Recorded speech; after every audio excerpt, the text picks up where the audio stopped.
untuk subscribe. Subscribe ya, dan share ke teman-teman kalian.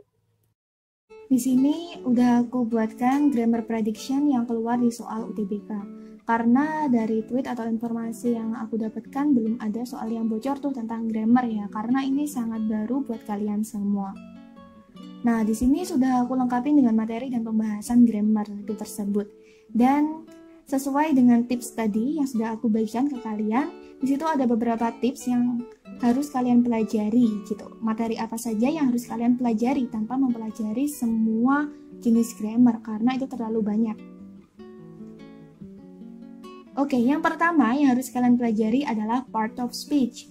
Jadi di sini ada 9 part of speech yang sering keluar yang harus kalian pelajari dan kalian analisa. Yang pertama yang harus kalian ketahui yaitu nouns. Nouns itu kata benda, dia itu menjelaskan nama, orang, terus tempat-tempat, benda-benda, dan juga binatang. Contohnya seperti dog, cat, garden, Emily, nama orang, music, work, teacher, and town. Nah, di situ ada kata work. Work itu bisa menjadi dua, bisa sebagai kata benda, bisa sebagai kata kerja, yaitu bekerja dan pekerjaan. Di sini contoh kalimatnya, the sun shines, Anna goes to school. Nah, yang pertama di sini yang merupakan noun-nya adalah sun. Lalu yang di bawah adalah Anna sebagai nama orang dan school sebagai nama tempat.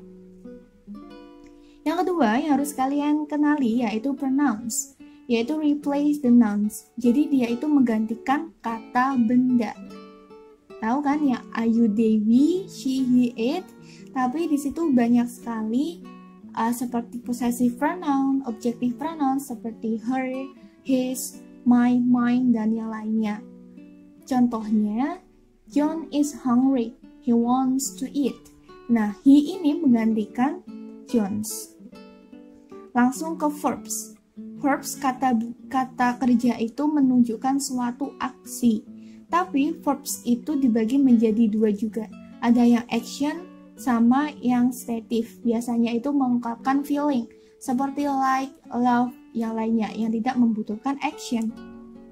Contohnya nih, run, go, have, invite, listen, playing.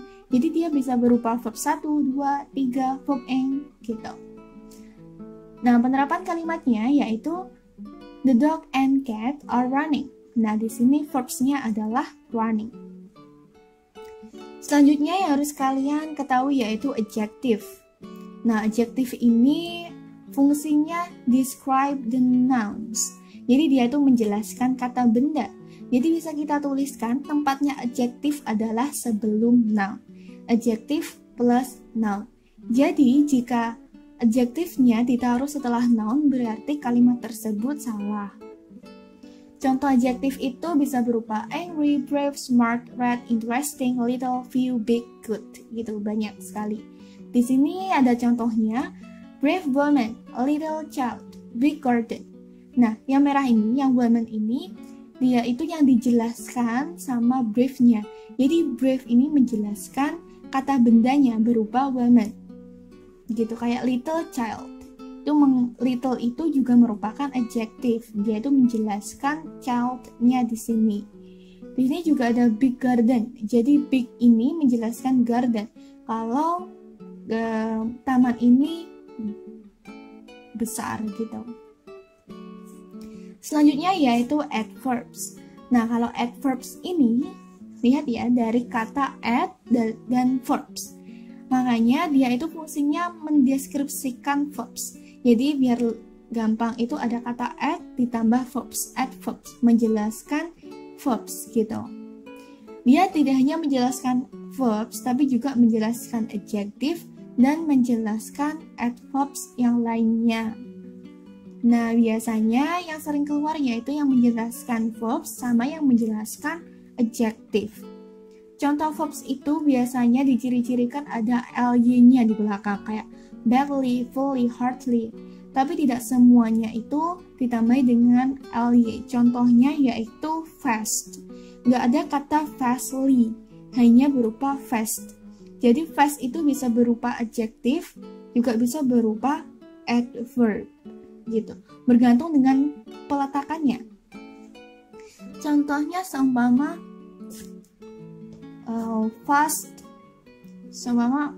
fast car gitu, berarti dia berupa adjective karena tempatnya di sebelum noun. Tapi dia kalau tempatnya setelah verb, contohnya run fast. Nah, itu kan tempatnya di belakang setelah verb. Jadi dia sebagai adverb. Di sini ada contohnya runs quickly. Jadi quickly di sini sebagai adverb dia menjelaskan verbnya yaitu berupa runs. Selanjutnya di sini ada it very slowly. Nah, kalau yang ini dia menjelaskan adjective. Very itu juga termasuk adjective. Jadi slowly ini menjelaskan kata very.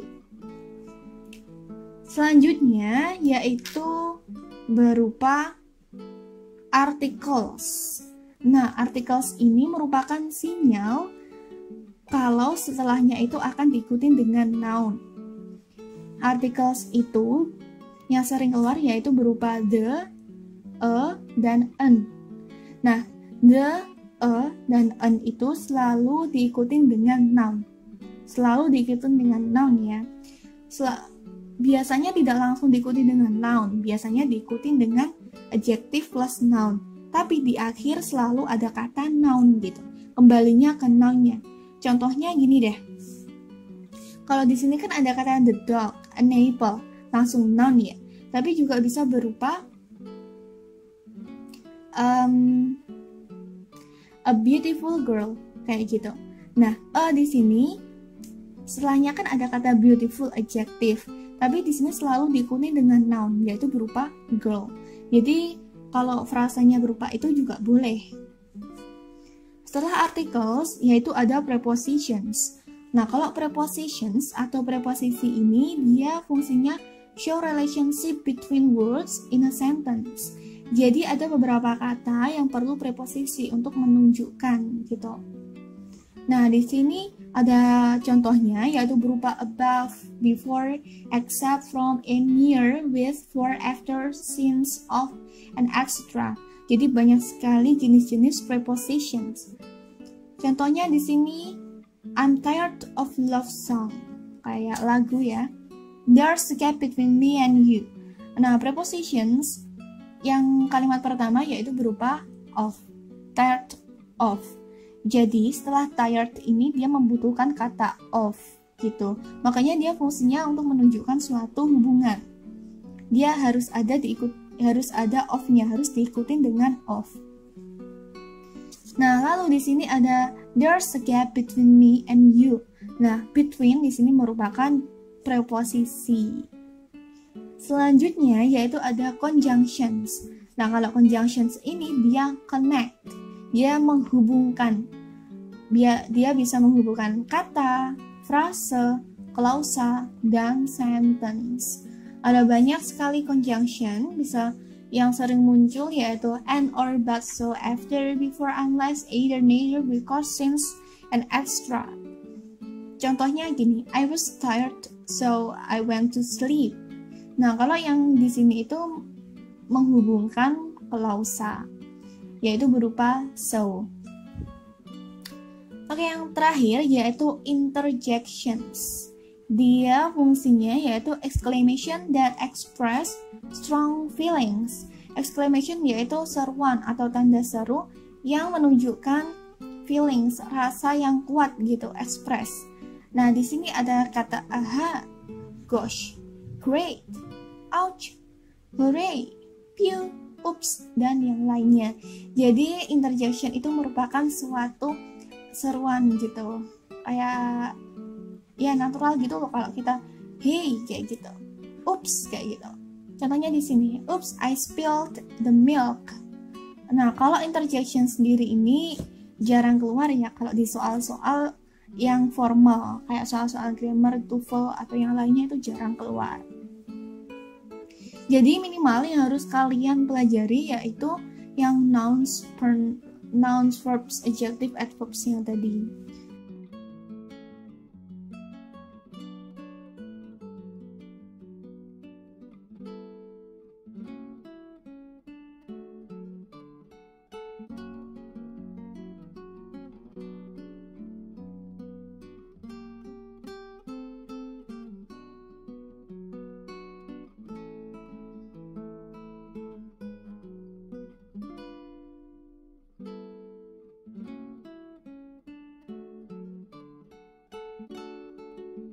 setelah kalian paham tentang part of speech, hal lainnya yang harus kalian pelajari yaitu mengenali sentence.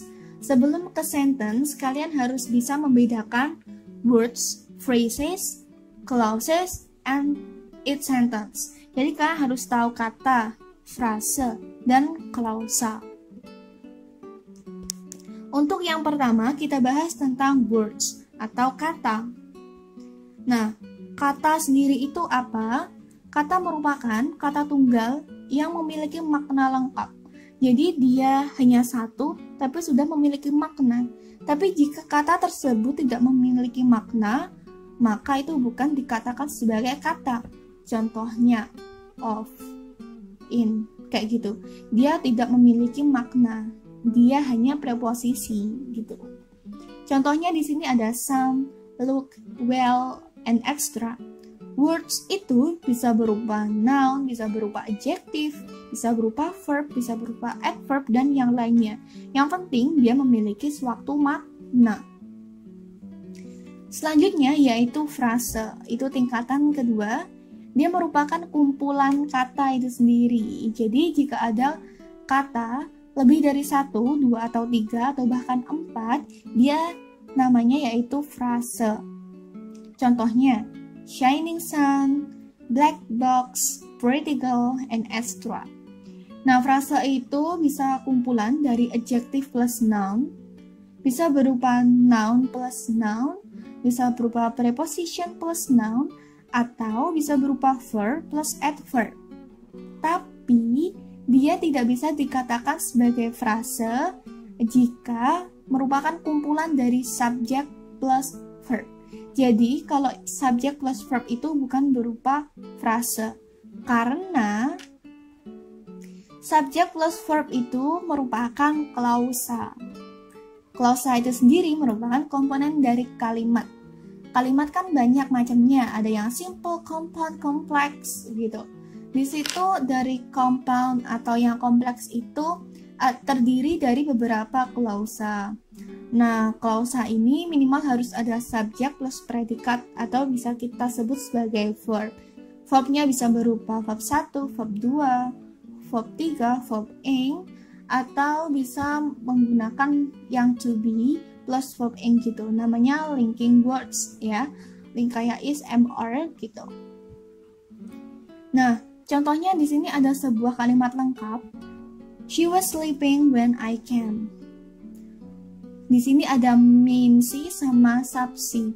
Maksudnya main clause ya di sini. Main clause itu berupa she was sleeping atau bisa kita sebut sebagai independent clause atau klausa independent, kalimat independent.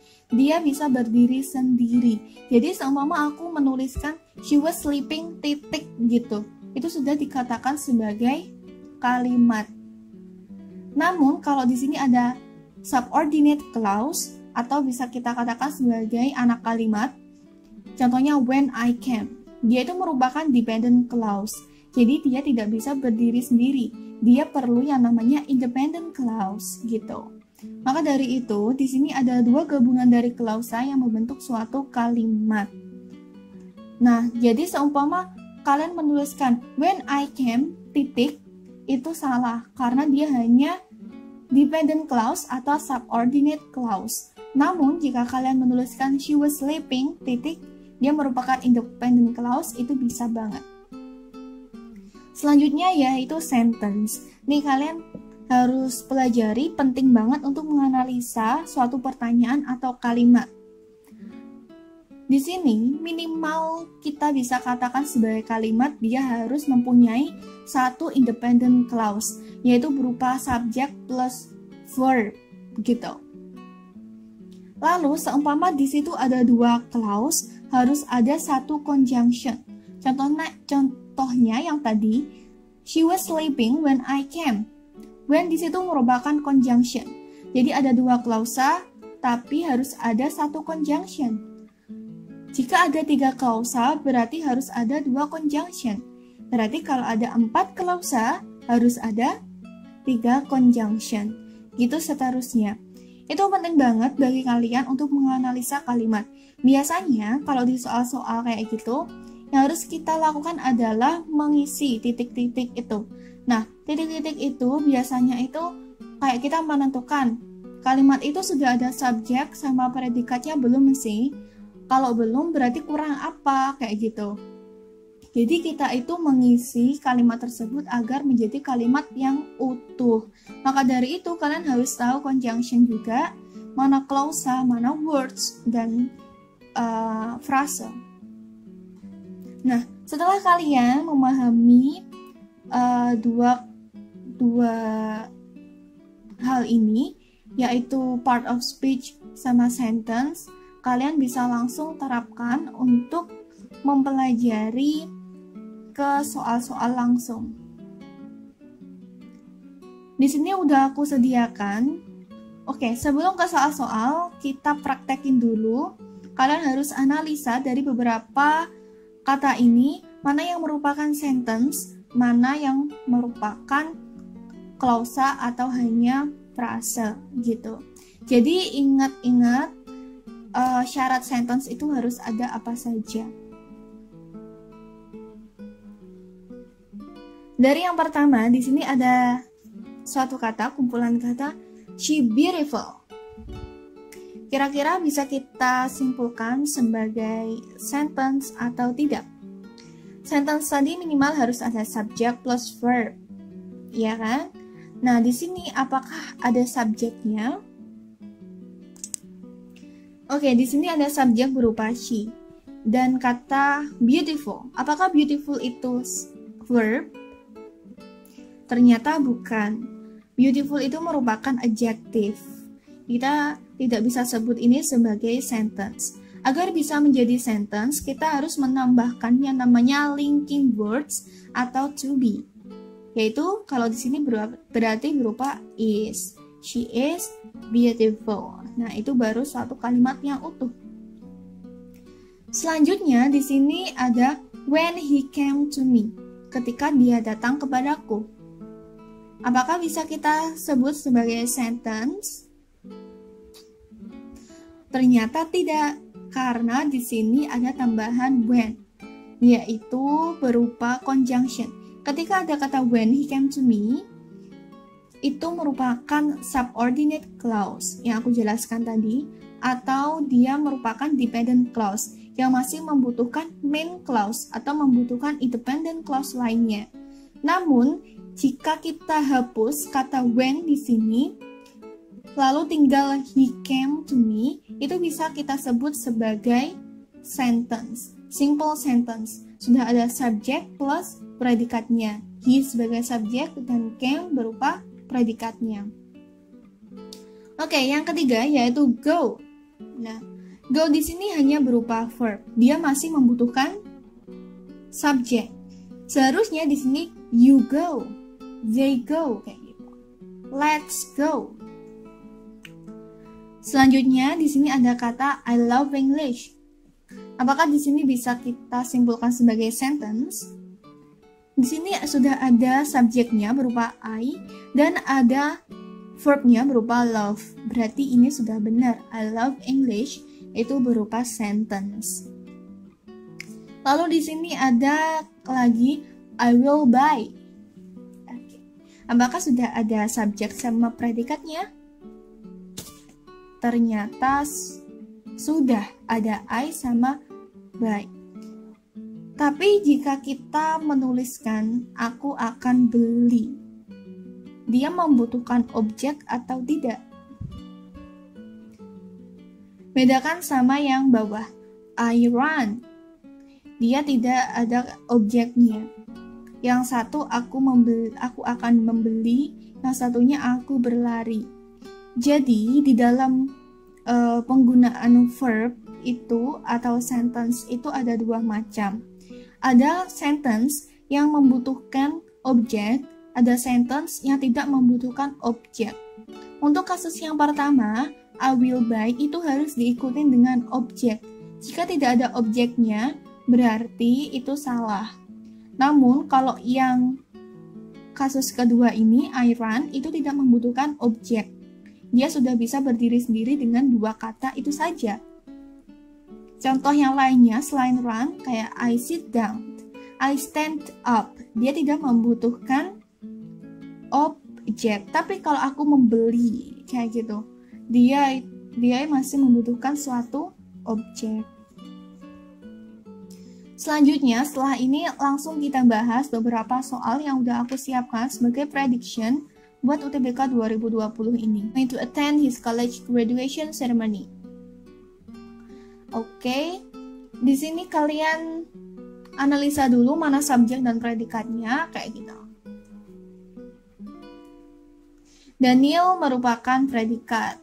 Lalu accompanied by her parents, apakah accompanied ini merupakan predikat? Oke, jika kalian ketemu soal seperti ini, lalu ada sebuah frase atau kata yang diapit 2 koma, yaitu berupa accompanied by her parents, dia merupakan apositif atau di bahasa Indonesia itu namanya aposisi. Apositif itu fungsinya itu hanya untuk menjelaskan. Jadi ada tidaknya di dalam kalimat itu tidak berpengaruh. Nah, apositif di sini accompanied by her parents itu menjelaskan Daniel. Nah, berarti di sini itu belum ada yang namanya verb. Apakah going to merupakan verbnya? Ya, di situ merupakan verb. Yang kita cari yaitu merupakan linking words-nya atau to be dari going itu. Kira-kira di sini ada pilihannya are, is, were, sama was, yang mana? Biasanya kalian terkecoh dengan kata her parents di sini. Parents, oh berarti kan banyak, berarti antara are sama were. Apakah seperti itu? Padahal subjeknya yaitu Daniel. Jadi kadang to be itu tempatnya tidak langsung berdekatan dengan subjek gitu. Contoh kasusnya seperti ini, ada sebuah apositif di tengah-tengah yang bisa mengecoh kalian. Biasanya kalau kayak gini ada kata parents, karena banyak kalian mengerjakannya berupa are atau were. Padahal di sini subjeknya yaitu Daniel. Berarti sudah jelas kalau jawabannya antara is atau was yang menunjukkan single. Lalu kita tentukan apakah itu is atau was. Apakah itu menggunakan present atau past. Kalau kalian menggunakan was, berarti seharusnya harus ada keterangan waktunya. Contohnya, habis ceremony in 2018 kayak gitu. Berarti kan menunjukkan past. Karena ini tidak ada waktunya dan tidak menunjukkan masa lalu, maka jawaban yang tepat adalah yang is, yaitu be. Kita lanjut ke soal ketiga. Di sini ada his suggestions sounds bla bla bla, so we decide to put it in our proposal. Masih ingat tadi apa yang harus kita lakukan? Yang pertama yaitu mencari subjeknya, habis itu mencari predikatnya. Di sini subjeknya yaitu berupa his suggestion. Jadi subjek itu tidak melulu mengenai orang atau yang lainnya, tapi juga bisa berupa suatu benda, bahkan benda abstrak. Suggestion itu merupakan abstrak, ya kan? Tapi dia bisa berupa subjek. Dengan syarat dia tempatnya ada di depan dan dia berupa noun dan dia diikutin dengan predikat dan tidak dipisahkan dengan koma atau yang lainnya. Kecuali yang apositif tadi ya, itu harus diikat sama 2 koma. Nah, di sini berarti subjeknya yang his suggestion dan predikatnya yaitu sounds. Nah, karena suggestion itu merupakan abstrak, noun abstrak, maka di sini dihitung sebagai single. Makanya sound di sini ada s-nya. Nah, setelah verb, ya kan, predikat itu harus diikutin apa sih? Masih ingat nggak tadi di part speech? Verb itu dijelaskan sama adverb. Jadi adverb itu yang menjelaskan verb. Jadi yang harus kalian cari yaitu adverbnya. Di sini mungkin kalian berpikir, kalau setelah verb, sounds itu harus diikutin dengan adverb. Karena yang menjelaskan verb yaitu adverb. Namun di sini sounds itu merupakan linking words atau linking verbs. Jadi dia itu fungsinya beda. Kayak looks, sounds, dan yang lainnya. Ada beberapa linking words di sini sudah aku masukkan. Kalau kalian ketemu kata linking verbs, sounds, looks kayak gitu, itu harus diikutin dengan kata sifat. Jadi kalian hafalkan saja ketika kalian ketemu kata-kata ini, itu harus diikutin dengan kata sifat. Jadi jawabannya yang kata sifat adalah yang A. Kenapa enggak yang B, logics? Jadi kalian harus hati-hati. Jika kalian ketemu kata yang mirip seperti ini, yang satunya tidak ada S, yang satunya ada E, yang satunya ada. Kalau yang tidak ada, yang logic ini, dia merupakan adjektif. Namun kalau yang ada S-nya, dia merupakan ilmu gitu ya, ilmu kelogikaan. Contohnya gini deh, economic. Economic itu merupakan kata sifat, sedangkan kalau economics merupakan ilmu ekonomi. Makanya kalau di setiap ilmu itu kebanyakan ada S-nya. Contohnya physics, terus mathematics, kayak gitu. Merupakan ilmu, jadi dia merupakan noun atau kata benda. Berarti kata sifatnya yaitu berupa logic yang A. Selanjutnya di sini ada sebuah kalimat, Rita doesn't understand why bla bla bla her apartment. Nah, jika kalian bertemu suatu pertanyaan di dalam kalimat, ya kan? Kalau di dalam pertanyaan setelah why harus diikutin dengan kata bantunya kayak why did she do it, kayak gitu. Harus ada kata bantu did bla bla bla. Namun ketika sudah dia melebur ke dalam suatu kalimat, dia strukturnya berganti. Jadi setelah why ini harus diikutin dengan subjeknya terlebih dahulu. Berarti pilihannya antara B sama yang D. Setelah subjek, kita tentukan nih, kalau di sini kan ada was forced sama was forcing. Yang satunya ada pasif, yang satunya aktif. Ciri-ciri pasif, biar kalian nggak bingung, intinya kalau pasif itu harus ada to be dulu di awal, lalu diikutin dengan verb 3. To be plus verb 3, atau bisa kita katakan sebagai past participle. Nah, di sini force kan memaksa. Kira-kira dia itu dipaksa atau memaksa, gitu.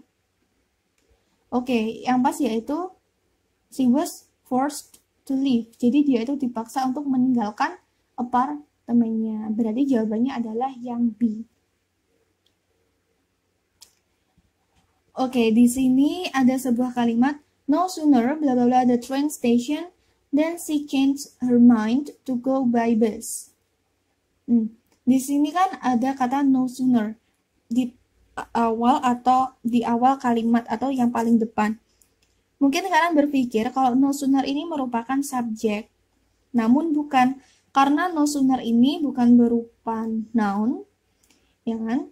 Dia berupa keterangan atau adverb. Dan dia negatif. Ada no di situ. Jika kalian ketemu adverb negatif, no sooner, hardly ever, dan yang lainnya, nanti aku sisipkan di sini. Itu harus diikutin dengan kalimat inversi atau klausa inversion. Inversi itu apa? Intinya strukturnya itu dibalik. Jadi biasanya kan kita nulisnya subjek plus verb atau predikat. Nah, di sini yang kita masukkan dulu yaitu berupa kata bantunya. Jadi setelah no sooner harus pakai kata bantunya baru verb, baru subjek, baru subjek.